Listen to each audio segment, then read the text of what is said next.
Ya.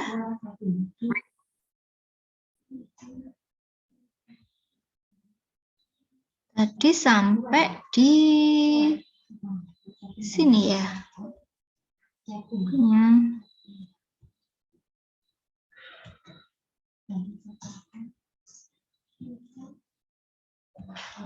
Oh ini ya.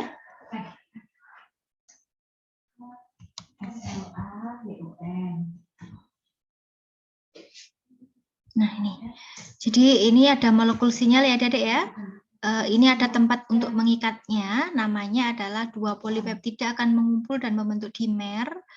Dimer energi dari ATP, daerah tirosin kinase, setiap polipeptida memfosforisasi tirosin pada polipeptida lain. Jadi dimer itu apa? Dimer itu ya ini, yaitu enzim. Ini enzim, ini substratnya ya, substratnya adalah molekul sinyal. Ketika ini sudah teraktivasi secara sepenuhnya, jadi protein reseptor ini akan mengikat protein intraseluler spesifik yang melekat pada tirosin terfosforisasi sehingga tertentu ini juga aktif ya. Jadi ini mengawali jalur ke transduksi sinyal yang menimbulkan respon seluler spesifik. Nah, ini ada respon saluran ion bergerbang ligan. Jadi ini ionnya ya adik-adik ya. Ini gerbangnya. Kalau misalnya tok tok tok, ini molekul sinyalnya gitu ya. Tok tok tok, aku mau masuk. Nah, gate-nya, gerbangnya akan membuka seperti ini adik-adik. Ini kan pertama tertutup ya. Karena ada ion, ketok pintu, tok tok tok, halo, aku molekul sinyal, aku mau masuk. Oke, tak bukakan pintunya, gate-nya terbuka, kemudian molekul sinyalnya tadi masuk, gitu ya Adik ya. Jadi ini adalah langkah-langkah penerimaan sinyal. Tadi ada yang berikatan, ini yang masuk lewat gerbang.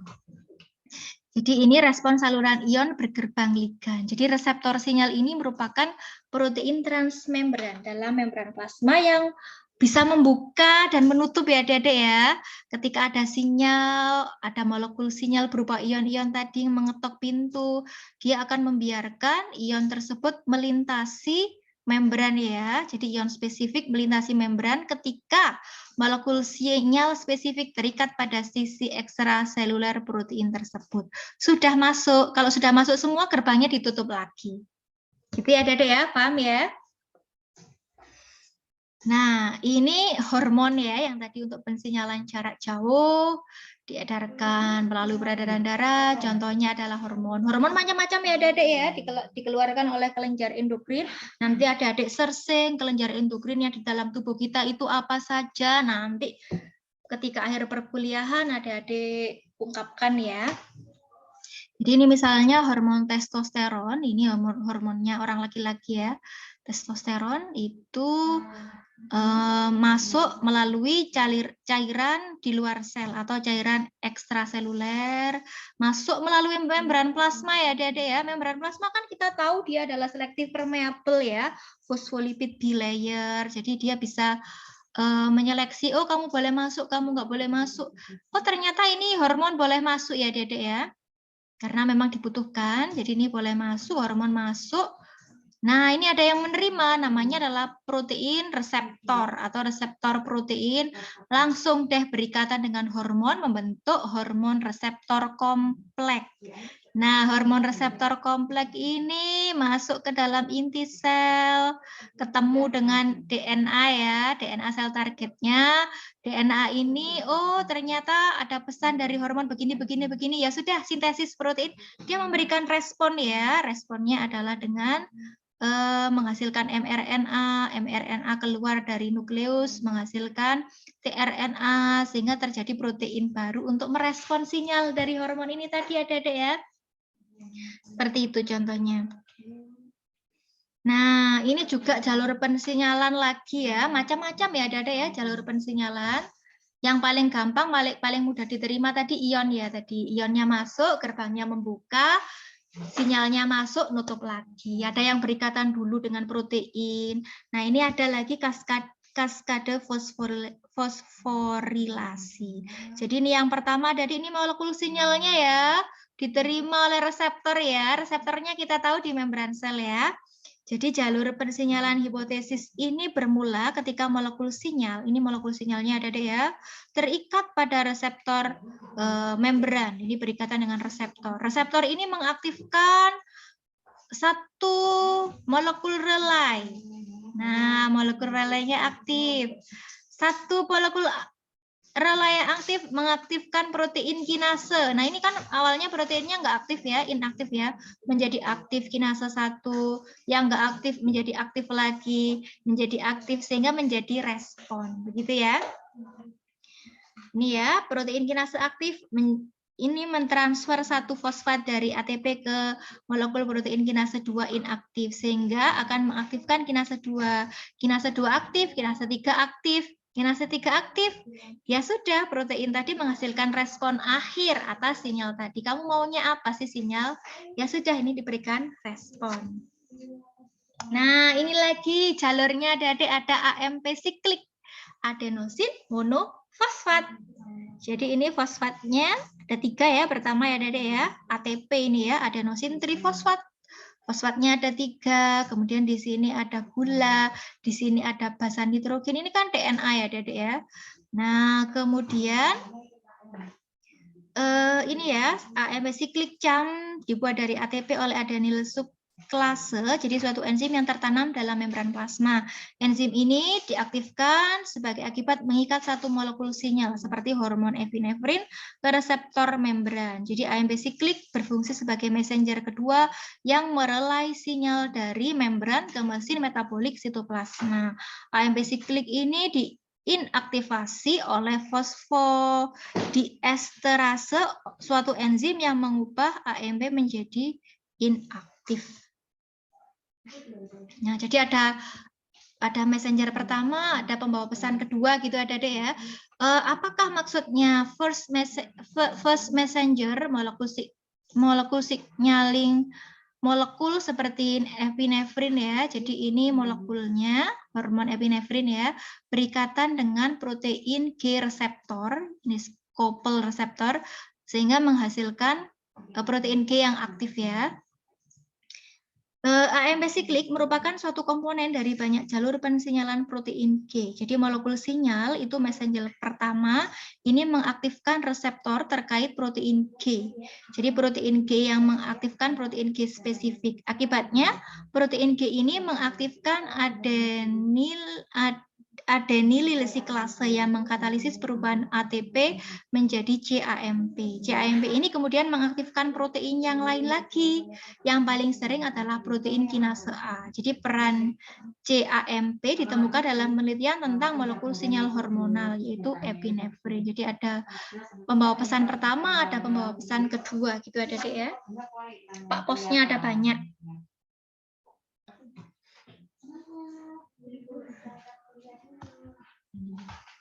Nah, ini ada cairan selular ya, Dede ya. Ini ada membran plasma.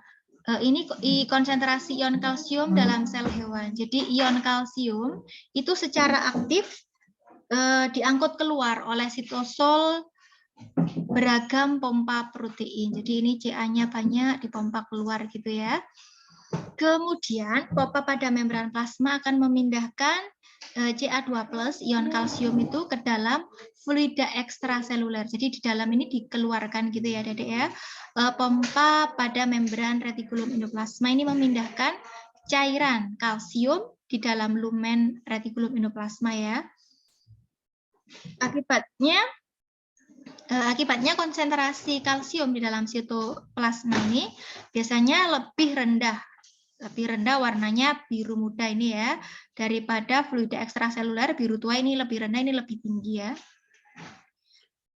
Nah, pompa kalsium ini tambahan dalam membran dalam mitokondria beroperasi ketika kadar kalsium dalam sitosol naik cukup tinggi. Jadi pompa ini digerakkan oleh gaya gerak proton yang dibangkitkan melintasi membran oleh rantai transport elektron mitokondria.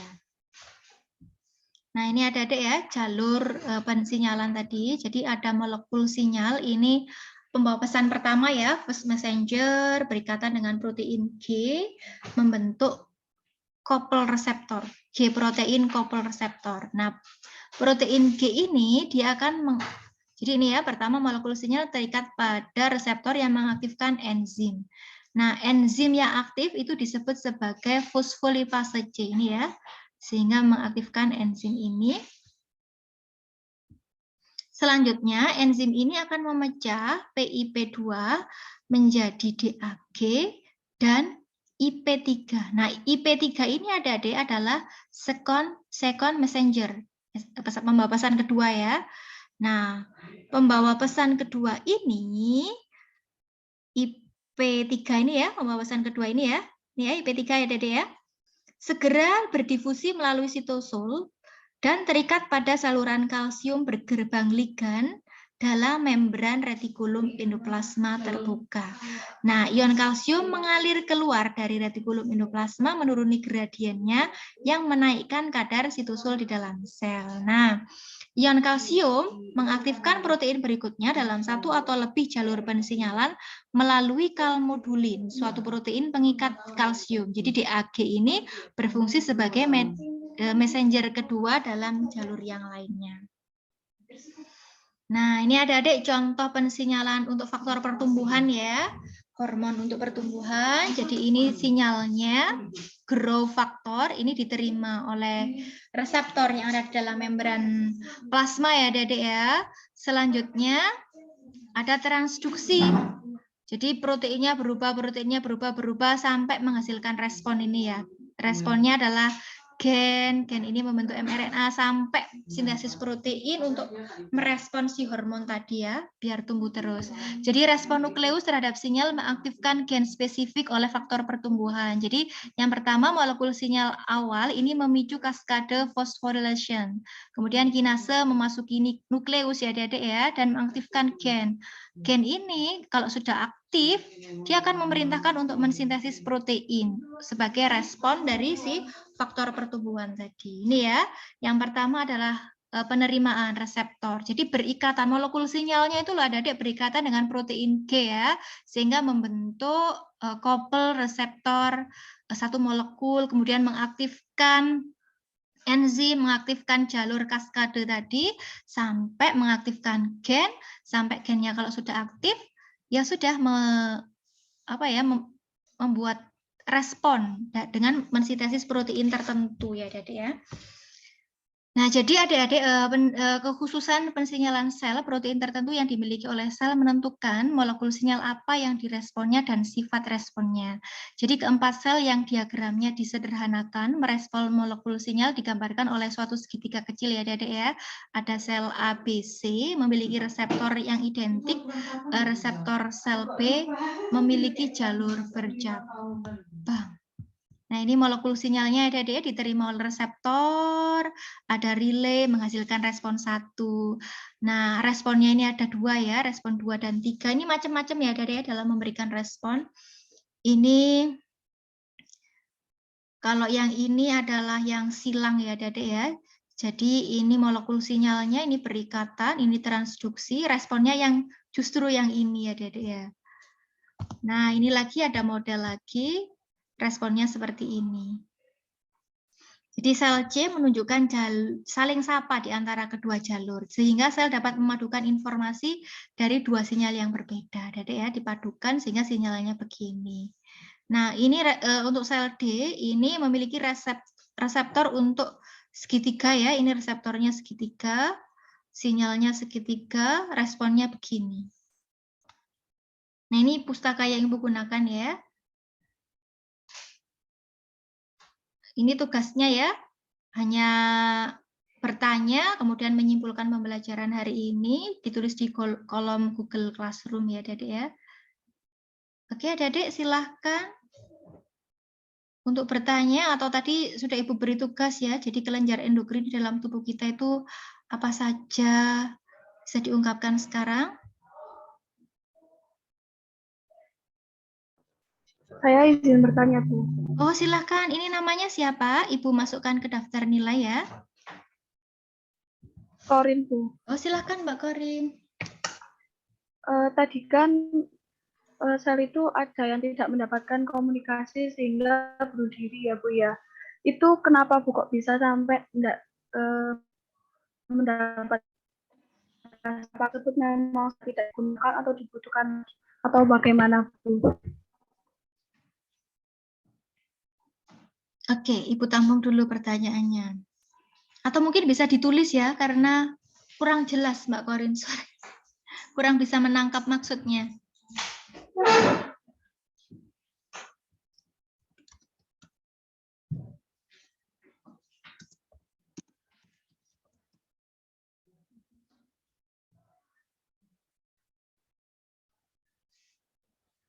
Ya, tolong ditulis lagi ya Mbak Korin ya untuk pertanyaannya.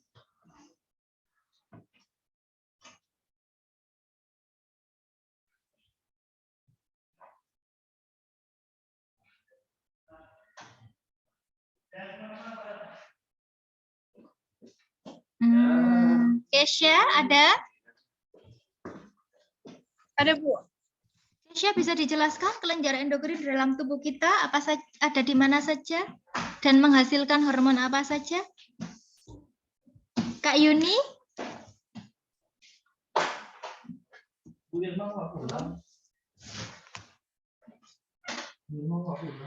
Oh, ini Mbak Yuni ya.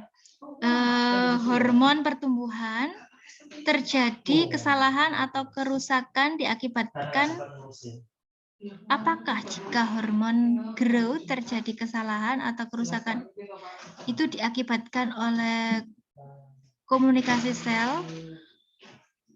Bisa saja ya Mbak Yuni ya. Jadi hormon pertumbuhan itu salah atau rusak juga bisa mengakibatkan komunikasi antar sel. Misalnya ya, hormon pertumbuhan ini misalnya perlu mineral tertentu ya untuk bisa menghasilkan reaksi yang baik.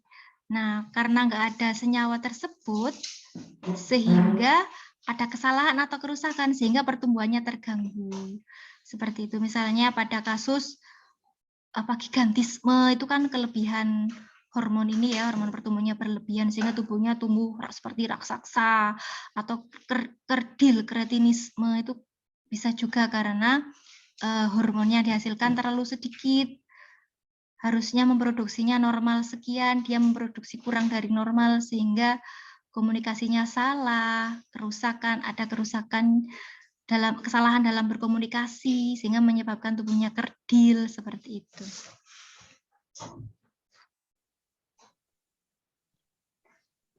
Kak Yuni ada ya? Ada Bu. Oh, ada. Bagaimana Kak Yuni, ada yang mau ditambahkan? Nah, jadi Bu, kalau misalnya orang tuh kekurangan Bu, jadi diakibatkan oleh itu ya Bu ya? Kalau misalnya kekurangan hormon pertumbuhan. Banyak sekali penyebabnya, bisa kurang atau kelebihan hormon pertumbuhan ini banyak faktornya ya. Bisa juga kurang asupan iodium, seperti itu juga bisa kurang asupan protein, bisa jadi banyak faktor kompleks sekali Mbak Yuni ya. Seperti itu. Ya. Kak Korin ada ya?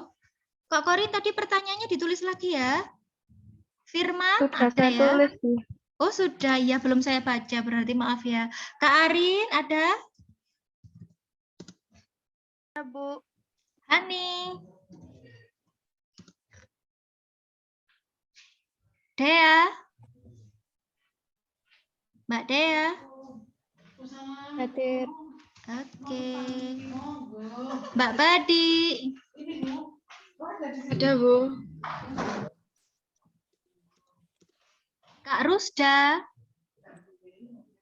Rusda Anjani? Tadi tidak bisa gabung, Bu.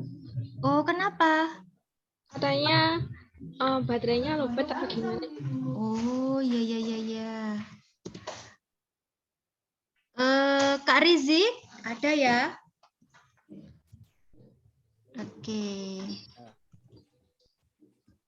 Ibu buka chat. Dari atas dulu ya. Kak Yuni sudah. Kak Korin sudah. Yuni ya. Korin. Oke.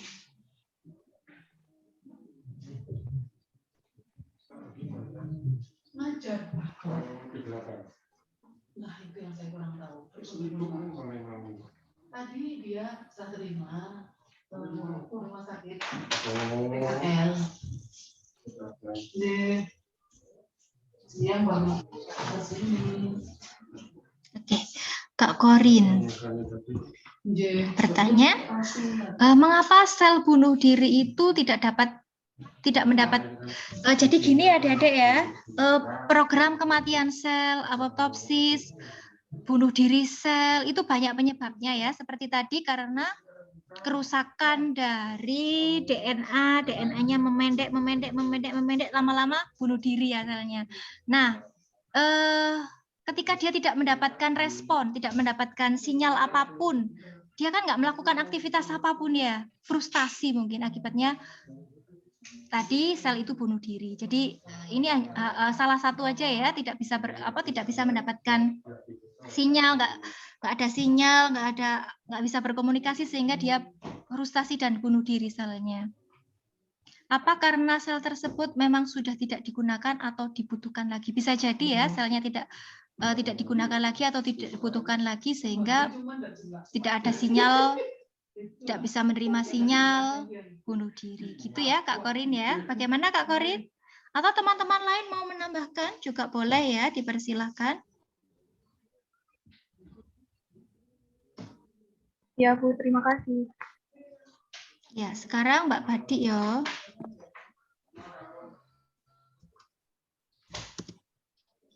Mbak Badi bertanya.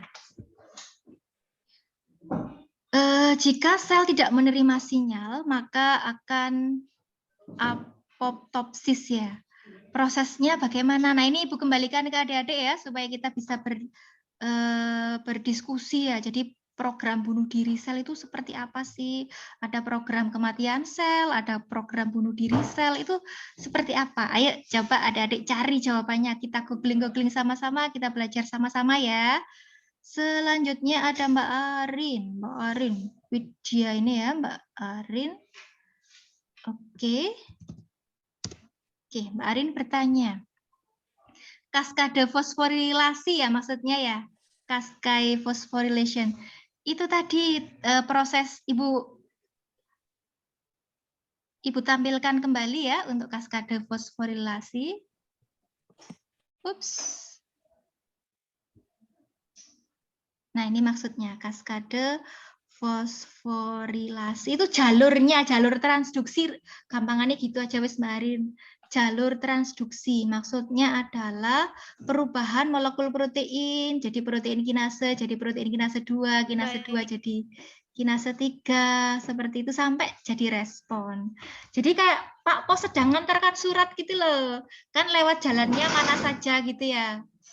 Misalnya dari Surabaya ke Malang ini ngantarkan kan lewat Pasuruan dulu, lewat mana dulu, itu melalui jalur-jalur kayak gitu loh maksudnya kaskade fosforilasi. Ini tadi ya. Nah, ini ya, kaskade fosforilasi. Baiklah, akan Ibu ulangi lagi ya untuk penjelasan ini. Jadi, ini adalah molekul sinyalnya, ini diterima ya Dede ya. Diterima, kemudian ini ada mengaktifkan jalurnya. Jadi protein kinase 1 kan awalnya nggak aktif, menjadi aktif. Nah, karena sudah aktif, mengaktifkan kinase 2. Kinase 2 aktif, mengaktifkan kinase 3. Sampai proteinnya itu aktif dan menghasilkan respon. Wes kasarannya gini wes. Kalau masih bingung ini ya, kita buat analogi, Pak Pos ngantarkan surat dari paket ya. Misalnya Adik kan suka beli paket di Shopee ya. Itu paketnya dari Surabaya ke JNE Malang, dari JNE Malang baru diantarkan ke rumah adik-adik. Itu loh maksudnya ada relay lewat jalur-jalurnya. Itu ya, seperti itu gampangannya. Bagaimana? Sudah jelas Mbak Arin? Itu jalur transduksinya. Sudah Bu, terima kasih. Alhamdulillah kalau sudah jelas.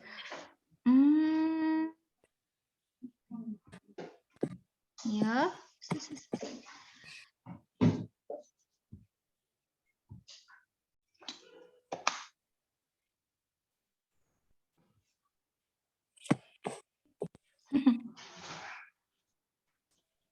Oh, hostnya siapa saiki?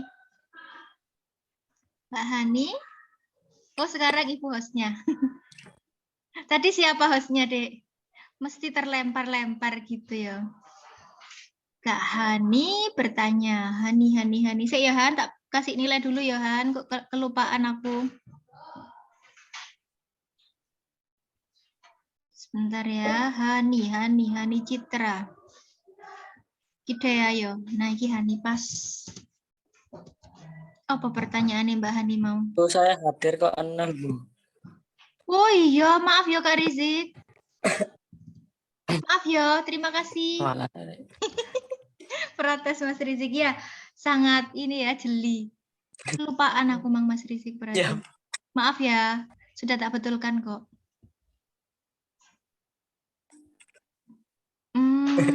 Apa Mang Mbak Hani pertanyaannya? Saya tak buka chatnya dulu.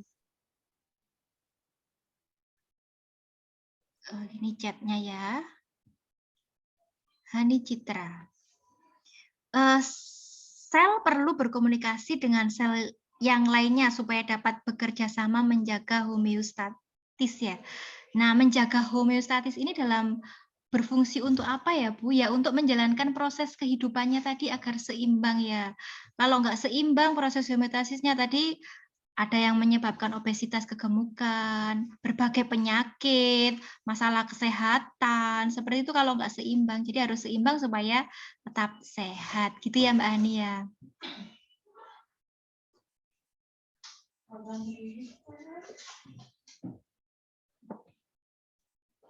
Ayo silahkan menjawab berbagai macam persoalan yang belum terselesaikan tadi, mekanisme apoptoksis tadi. Saya mau menjawab, Bu. Silahkan Kak Rizik. Saya mau menjelaskan macam-macam dan letak kelenjar endokrin yang tadi. Ya, mantap. Silahkan.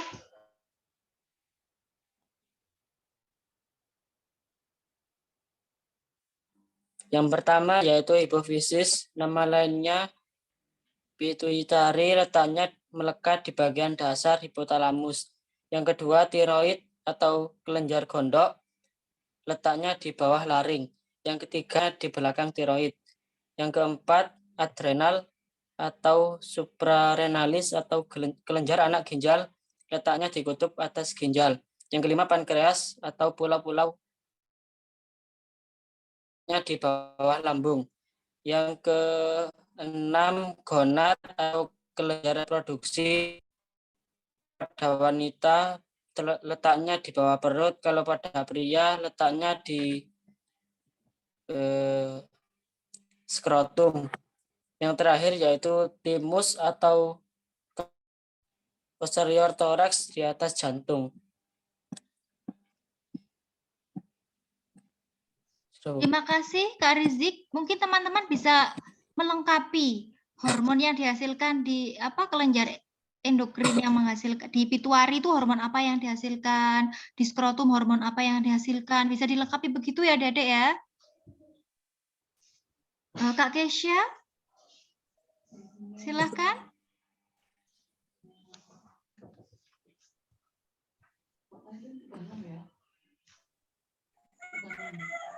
Saya Bu.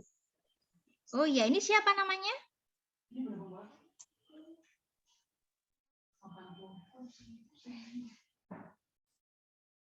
Ya, silahkan. Oh, ini ada chat ya, masuk ya. Mbak Dea ya. Oh, Dea. Komunikasi antar sel terganggu dapat menimbulkan penyakit seperti apa? Banyak ya penyakitnya ya. Ini adalah Dea. Ini bisa dijawab oleh adik-adik sendiri ya. Penyakitnya apa saja? Misalnya penyakit yang tadi Ibu sampaikan tadi ada gigantisme, ada kretinisme, kerdilan, tumbuh seperti raksasa, kanker. Mungkin adik-adik bisa menambahkan ya untuk penyakit yang lainnya. Silahkan Kak Firman dan Kak Kesha untuk melengkapi.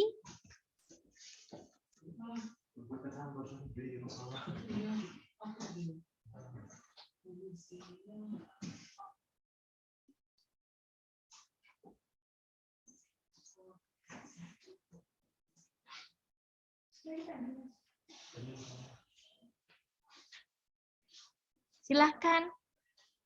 Kak Kesya, Kak Firman. Bisa ditambahkan ya. Ya.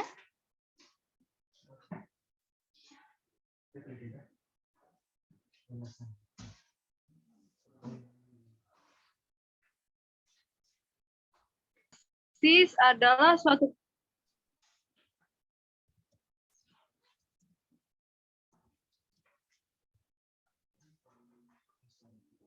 Oh iya, jangan lupa.